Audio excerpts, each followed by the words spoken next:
terhormat Bapak-bapak, Ibu-ibu, salam Pancasila. Bapak-bapak, Ibu-ibu yang melihat video saya ini, tolong jangan lupa subscribe, like, dan di-share. Sifatnya gratis. Pada hari Sabtu, tanggal 15 Januari tahun 2022 ini, saya akan mengomentari Bahlil Lahadalia, para pengusaha minta perpanjangan jabatan Presiden Joko Widodo sampai tahun 2027. Negara Indonesia dilanda pandemi virus corona yang hingga lama mencapai lebih sudah hampir 3 tahun. Berakibat para pengusaha tidak bisa menyelesaikan proyek yang ditanganinya sampai selesai, yang banyak mengalami kerugian para pengusaha tersebut. Sehingga para pengusaha minta jabatan Presiden Joko Widodo diperpanjang sampai tahun 2027.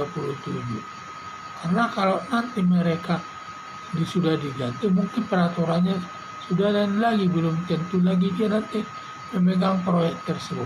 Sehingga para pengusaha minta jabatan Presiden Joko Widodo diperpanjang sampai tahun 2027. Perpanjangan jabatan Presiden Joko Widodo sudah dilakukan 3 kali. Pertama lewat Ketua MPR, Pak Bambang, diperpanjang lagi 3 periode lewat perubahan Undang-Undang Dasar dengan periode berarti 15 tahun, tambah 5 tahun lagi. Dan juga katanya lewat Kodari mengusulkan lagi tambah jabatannya selama 5 tahun. Lewat Bahlil Lahadalia ingin memperpanjang sampai tahun 2027, berarti ditambah selama 3 tahun. Pada dasarnya Presiden Joko Widodo tidak mau diperpanjang jabatannya, cukup 2 periode selama 10 tahun, karena itu sesuai ketentuan undang-undang. Tetapi mengingat negara Indonesia sebagai negara demokrasi, tergantung keputusan MPR dan DPR diperpanjang atau tidak. Jadi ini tergantung Presiden MPR dan DPR saja ini akan diperpanjang atau tidak. Kalau saya setuju dengan pendapat para pengusaha diperpanjang masa tugas Presiden Joko Widodo sampai tahun 2027 dengan alasan: 1. Para pengusaha dapat menyelesaikan proyek pembangunan yang sempat terbengkalai di seluruh Indonesia ini untuk menindak garis keras sampai ke akar-akarnya, sampai Pancasila tidak ada gangguan dari garis keras baik khilafah, Hizbut Tahrir Indonesia, Forum Pembela Islam, dari Bahar Smith dan lain sebagainya. Karena sampai sekarang ini yang mengganggu Pancasila, yang ingin mengganti khilafah, masih banyak organisasi garis keras yang menginginkan penggantian Pancasila itu dengan khilafah. Ya, sebagai dasar negara Indonesia, inilah gangguan-gangguan yang masih banyak di tengah-tengah masyarakat. Belum lagi garis keras ini sudah menyusup kepada lembaga-lembaga negara, sehingga perlu ditindak dulu, perlu dibersihkan dulu semua itu. Baik dia dari aparat militer, polisi, sudah banyak yang terlibat, terpapar di dalamnya. Baik dia para pegawai perusahaan maupun pegawai pemerintahan, sudah banyak yang terpapar garis keras tersebut, sehingga perlu dulu diberesin dan dibersihkan semua itu dari garis keras agar negara Indonesia ini aman daripada gangguan tersebut. Mengambil alih kekayaan negara yang dikuasai pihak lain atau baik lewat kekuasaan Soeharto, baik dari keluarga Cendana, Cikeas, Abu Rizal Bakri, Yusuf Martak terkait masalah Lapindo,